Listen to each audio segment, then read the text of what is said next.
Jesucristo es el mismo ayer, hoy y lo será también en este futuro.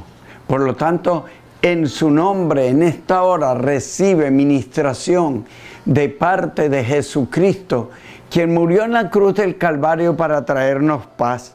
Dice la Biblia que Él llevó nuestros pecados, perdonó nuestros pecados, que Él llevó nuestros dolores. Y también dice la Biblia que nuestra paz es sobre Él.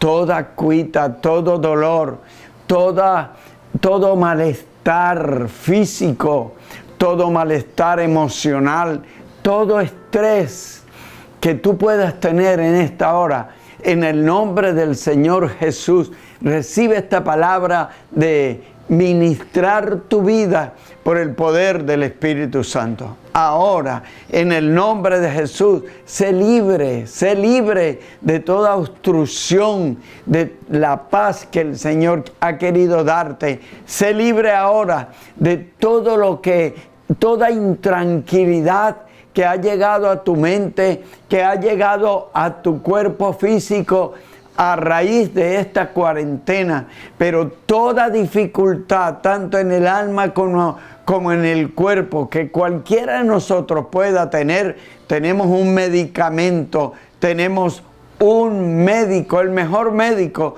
Jesucristo nuestro Señor, quien Él ha dicho, echa tus cargas sobre mí. Y dice el Señor, y lleva mi yugo, que es liviano, que es tranquilo, que es posible. Por lo tanto, en el nombre de Jesús, hoy te ministro para que tu vida sea sanada, tu vida tenga un feliz vivir, un feliz término, que tengas deseos de vivir y deseos de glorificar y de disfrutar todo lo que Dios ha dispuesto para ti, si eres un siervo del Señor. Ahora, en el nombre de nuestro Señor Jesucristo, todo dolor, toda pereza, toda intranquilidad también se va cuando recibimos la ministración gloriosa de hablar en lengua. Así que en esta hora en tu casa empieza a hablar en lengua en el nombre de Jesús. Recibe, los que no han recibido, reciban ese don, esa posibilidad que Dios tiene para todos de hablar en lengua. Y tú que hablas en lengua ahora, tienes la oportunidad, el momento para hablar en lengua en el nombre de Jesús, porque eso trae el gozo del Espíritu Santo, el gozo del Señor, que es nuestra fortaleza. Él es nuestra paz, Él es nuestra alegría. Y le doy gracias al Señor, porque en esta cuarentena estamos buscando más de Dios. Gracias al Señor, porque en esta cuarentena tú allá en tu casa, con los tuyos, has podido y seguirás reuniéndote para glorificar al Señor. En eso estamos, para la gloria de Dios, cada día pendientes que nuestra vida espiritual crezca, que ascienda nuestra vida espiritual para la gloria de Dios. Ahora, en el nombre de Jesús, recibimos esta palabra que el Señor nos quiere enviar. Génesis capítulo 2, versículos 16 y 17. Nuestro Dios le dio a la primera pareja la orden cómo alimentarse. Él les dijo, de todas las semillas que producen estos árboles, ustedes pueden tomar para comer. Solamente que no lo hagan con ese fruto, esa semilla del árbol que está en el huerto del Edén, también estaba. Solamente que ustedes no se alimenten del árbol de la ciencia del bien y del mal, porque el día que ustedes hagan eso, dijo el Señor, irán a morir. Hace unos días atrás hablamos en este mismo canal sobre todo lo creado tiene fin, incluyendo la tierra, este cielo que vemos y el tiempo. Génesis capítulo 1, versículo 1 que lo mencionamos, está el momento cuando todo emprende vida. Dios dijo, hágase la luz, hágase esto otro. en 6 días que Él trabajó, organizó el tiempo, pero tuvo un principio y fue lo que nosotros leemos en ese primer capítulo. En el principio Dios creó los cielos y la tierra. Ahí arrancó todo. Tiempo, espacio, etc. Pero esto tendrá también un final. El tiempo y la tierra también se acabarán. Y Dios se lo mostró, lo decíamos en esa ocasión, al apóstol Juan, en esa visión profética que le dio. Apocalipsis capítulo 6, versículo 14, en donde dice que la tierra y los cielos serán sacudidos como una brisa que sacude el árbol de higos, y este árbol deja caer las frutas como nada. Dice, así caerán las estrellas. Y es más, dice, y los cielos se envolverán como un pergamino, y los montes y las islas se trasladarán de un lugar a otro. En todo sentido es que esto va a desaparecer. O sea, todo lo creado va a morir. ¿Y qué es la muerte? Pues bueno, si nosotros analizamos bien, la muerte es uno de los elementos que acompaña la vida.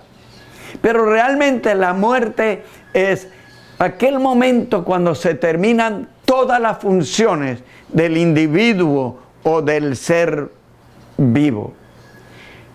Empezando incluso por la naturaleza.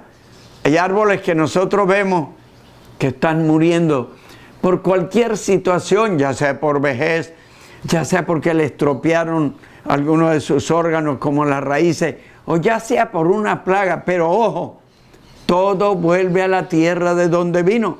El árbol también se vuelve nada, materia orgánica, y se confunde con la tierra. Pero no dejemos solamente esto en el reino vegetal. Podemos tener un perro, un caballo que querramos mucho, pero un día esos animales también van a morir porque fueron creados y también van a formar parte de la tierra de donde salieron. El único que fue creado eterno fue el hombre. El hombre sí tiene la preponderancia que Dios le dio. Nunca morirá. Y usted me va a decir, pero venga acá, ¿cómo dice eso? Claro, usted y yo vamos a morir. El hombre muere, pero es que el hombre tiene la ventaja de que Dios le puso un cuerpo físico, y el hombre tiene también, el ser humano, un cuerpo espiritual. Y el cuerpo físico puede morir en cualquier momento. El cuerpo físico puede pasar a la tierra y cumplir incluso esa ley de que el Señor le dijo a la primera pareja: si ustedes comen de ese árbol, morirán. Por eso verán ustedes que Él dijo más adelante, porque eres tierra, eres polvo, y allá regresarás. Todos los seres humanos vamos a morir físicamente. Nuestro cuerpo tiene que descomponerse y nuestro cuerpo tiene que llegar a aumentar lo que es la tierra, porque debe pasar como polvo hacia la tierra. Pero escuchen ahora, ¿qué pasa entonces con los muertos en el aspecto espiritual? Pues la Biblia nos enseña que todo muerto debe ir a un lugar destinado por Dios para esperar la resurrección. Y entonces en la resurrección, Jesucristo, el mismo Dios, pagará a cada uno según lo haya establecido en la tierra la persona. La persona establece en la tierra, la persona organiza en la tierra cómo vivir. La persona es quien edita su vida aquí en la tierra. Entonces se cumplirá lo que dice Mateo capítulo 25, versículo 46.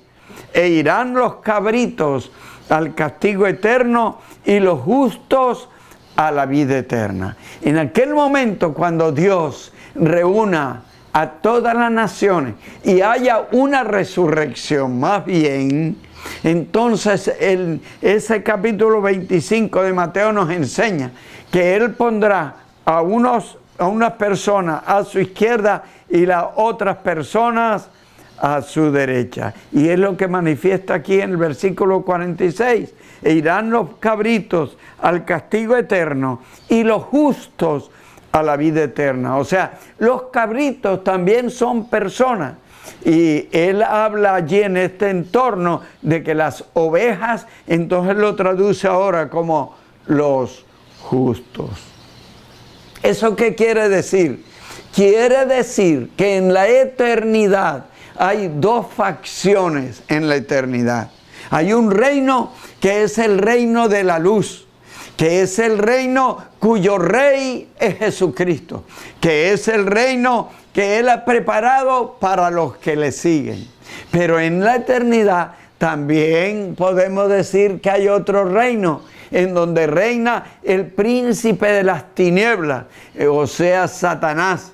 Y en ese reino, el lugar donde mora y vive y vivirá Satanás, entonces, en el día del juicio, es lo que se llama el infierno. Entonces, arreglando esto, unos irán al cielo para vivir con Cristo y otros irán al infierno para vivir directamente con Satanás.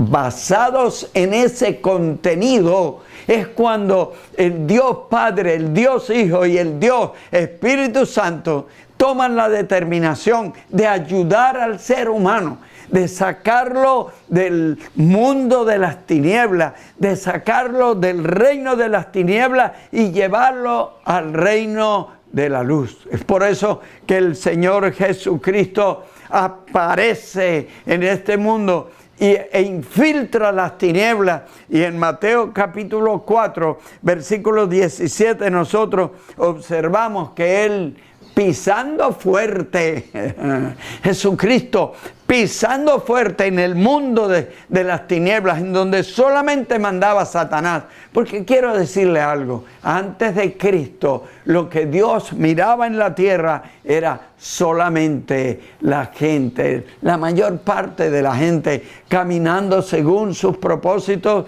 siguiendo al padre de mentira, que se llama el diablo, y no había ninguna oportunidad para escapar de esa cautividad satánica. Pero cuando el Señor Jesús irrumpe en las tinieblas, Él dice: arrepentíos, porque el reino de los cielos se ha acercado. ¡Qué bueno! Yo me imagino a Jesucristo cuando Él dijo así. Yo me imagino cómo tembló el demonio. Me imagino cómo tembló el infierno. Porque Jesús de Nazaret aparece de esa forma como lo hizo aquí, repito, en el mundo de las tinieblas, para abrir un camino, para establecer el reino, su reino, el reino de la luz. Y es por eso que, siguiendo la doctrina y la enseñanza del Señor, Él da todos los consejos, da todos los parámetros para que el ser humano pueda alcanzar a ser un habitante del reino de la luz. Capítulo 6 de Mateo, versículo 33, dice: busquen primeramente el reino de Dios y su justicia, y todas las demás cosas vienen por añadidura. Escucha eso. Él dijo: aquí estoy, vengo imprimiendo todo el fervor, vengo con todo, dice el Señor, y vengo a establecer el reino de la luz.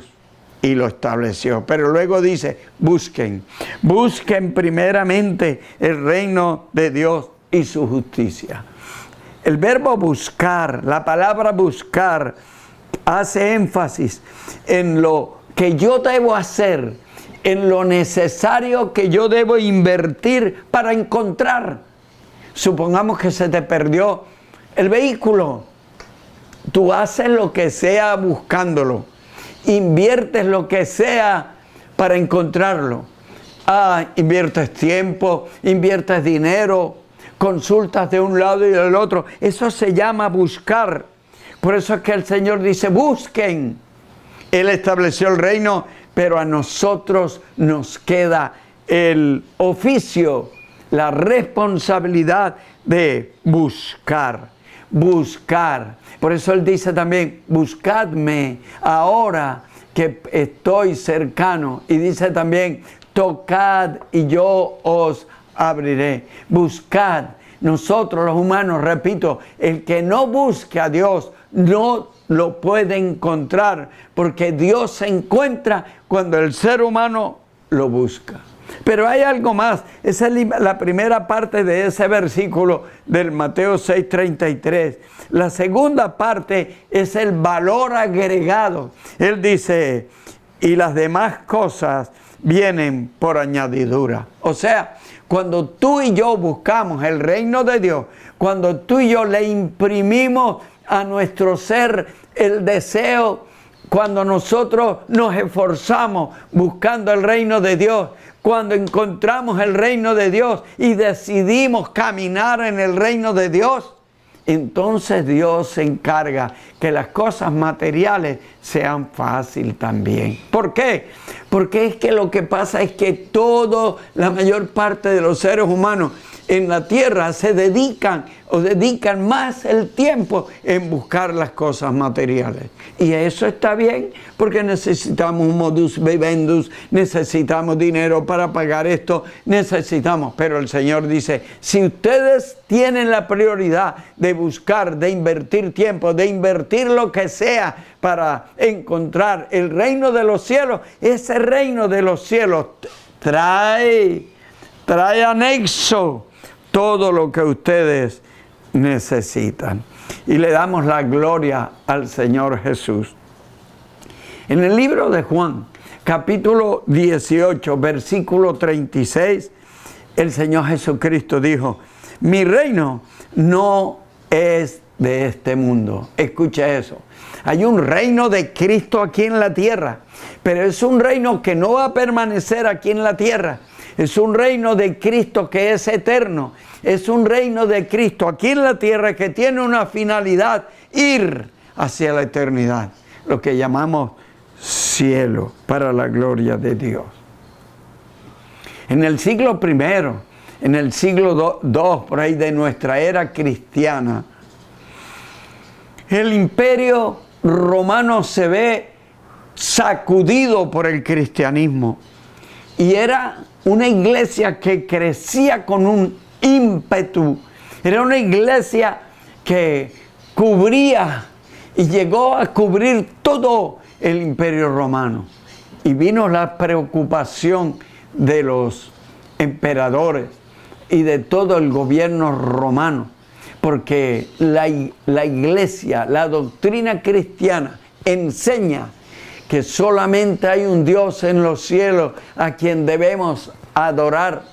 La doctrina cristiana nos enseña que no debemos adorar ninguna otra clase de individuo, que no debemos adorar al hombre, que no debemos adorar en la tierra más que al Dios que está en el cielo. Y eso le causó problemas al imperio romano, porque recuerden que el emperador se hacía adorar como si fuera Dios. El emperador romano tenía dentro de él, dentro del pequeño orgullo que desataba, que en el cual vivía, que hacía que todos los siervos del imperio le adorasen. Entonces fue una excusa del imperio romano, de los emperadores romanos, para desatar una agresiva persecución contra la iglesia. Y ustedes lo saben por la historia, todo lo que estos emperadores hicieron contra la iglesia. Pero la iglesia tiene un fundamento que el mismo Dios le puso y dice, Las puertas del infierno no prevalecerán sobre la iglesia. A pesar de tanta persecución por el Imperio Romano, la iglesia permaneció. A pesar de tantos cristianos que murieron en la época y de ahí para acá también, la iglesia permaneció.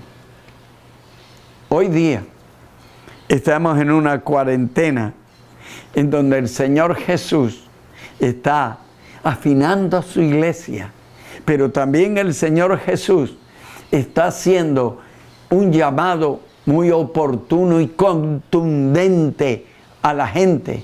Y yo sé que hoy día, en esta cuarentena, son millones de personas que están buscando del Señor.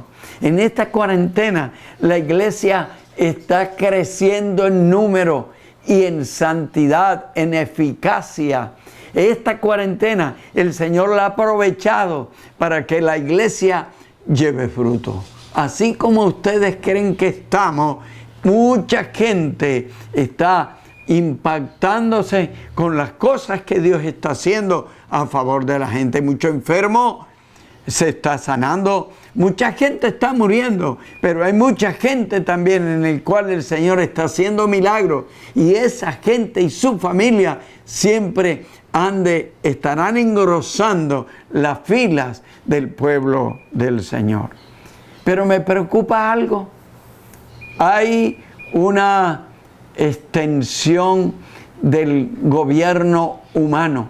Existe existe un ente internacional que tiene mucho poder, que está llamando a los gobiernos locales para que persigan a la iglesia, para que estropeen la iglesia, porque la está acusando de que la iglesia es el peor enemigo que tienen los derechos humanos.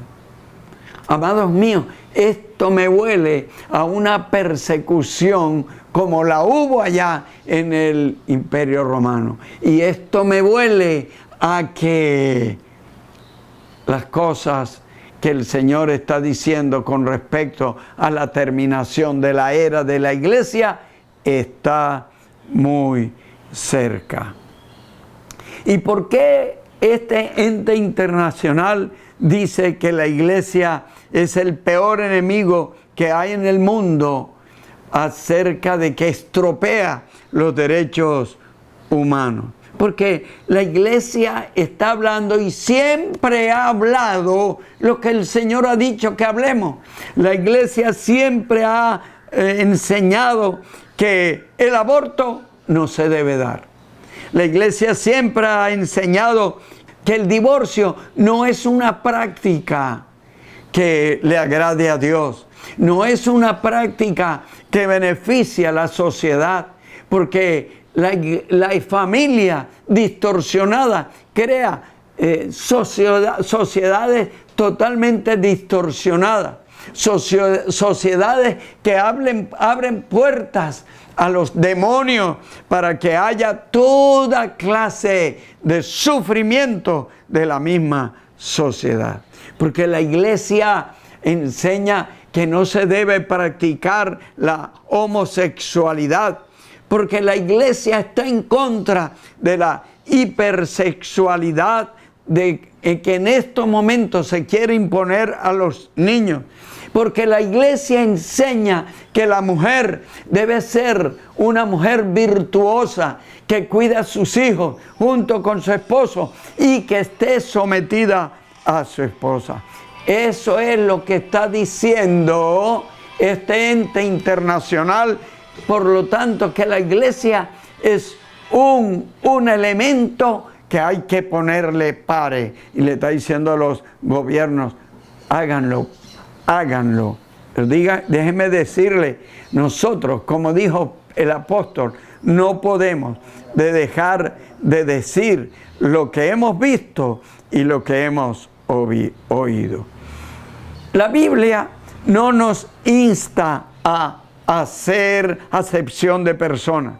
El reino del Señor se caracteriza por el amor, pero también por la obediencia a la palabra de Dios, que es lo que trae la unidad en Cristo o con Cristo. Y nos saca, la palabra de Dios nos saca del reino de las tinieblas al reino de la luz. Es ahí la preocupación del demonio hoy día. La gente está buscando de Dios. El demonio no quiere que la gente salga de su reino de las tinieblas al reino de la luz. ¿Por qué? Porque la función del demonio, y la Biblia nos lo señala, es robar, matar y destruir. Pero la palabra del Señor en 1 Corintios capítulo 6, versículo 7, nos enseña un parámetro que nosotros no podemos desconocerlo y que nosotros debemos enseñarlo. Y dice el apóstol, es ya una falta de vosotros que tengáis pleitos. La iglesia es una pacificadora. En la iglesia está la paz del Señor. Pablo está diciendo, no es posible que ustedes incluso dentro de la iglesia todavía estén en pleitos. Dice, ¿por qué no sufren el agravio? ¿Por qué no sufren los defraudos? Por todo están peleando. Si alguien dice algo, ustedes responden con 2 o 3 piedras en la mano. No, sufre el defraude. Dice, sufra el agravio. No hay otro ente en la tierra que manifieste y exprese y exteriorice el amor, más que la iglesia que tiene la palabra del Señor. ¿Cómo debemos comportarnos? Si estamos agraviados, perdonemos quien nos agravió y no estemos en guerra. Si estamos defraudados de alguien, perdonémoslo y mantengamos sobre esa persona, mantengamos sobre esa familia el amor. Dice Pablo, siguiendo en esta cita que he mencionado, ¿no sabéis que los injustos no heredarán el reino de Dios? Escucha eso. Pablo dice, los injustos no heredarán el reino de Dios. Otra vez, yo quiero dejarlo en nuestra mente. Los injustos no heredarán el reino de Dios. Pero tengo un listado que usted lo puede encontrar en 1 Corintios capítulo 6, versículo 7 en adelante, 7. Dice, tampoco heredarán el reino de Dios los fornicarios, tampoco heredarán el reino de Dios los idólatras, tampoco heredarán el reino de Dios los adúlteros, tampoco van a heredar el reino de Dios los afeminados, tampoco van a heredar el reino de Dios los que se echan con varones, tampoco van a heredar el reino de Dios los ladrones, tampoco van a heredar el reino de Dios los avaros, tampoco van a heredar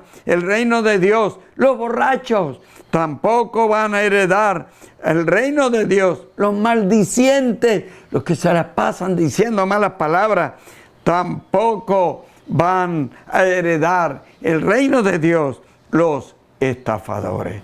Así que la iglesia no solamente está diciendo el divorcio, la homosexualidad, no solamente está diciendo el aborto, el que se hagan abortos es pecado. La iglesia dice por la palabra del Señor que toda esta práctica de pecado, todas estas personas que practican pecado, que practican estos afectos de sus deseos carnales, dice, si no se arrepienten, no pueden entrar al reino de los cielos. Entonces, la iglesia será atacada porque nosotros estamos predicando que se haga en el pueblo, en la sociedad, orden, que el ser humano tenga la gentileza de no portarse como una bestia, que el ser humano tenga la moralidad que el Señor puso en su corazón, que el ser humano le abra al Espíritu Santo su alma, para que su alma sea empoderada por el Espíritu Santo y toda inmoralidad se vaya de él.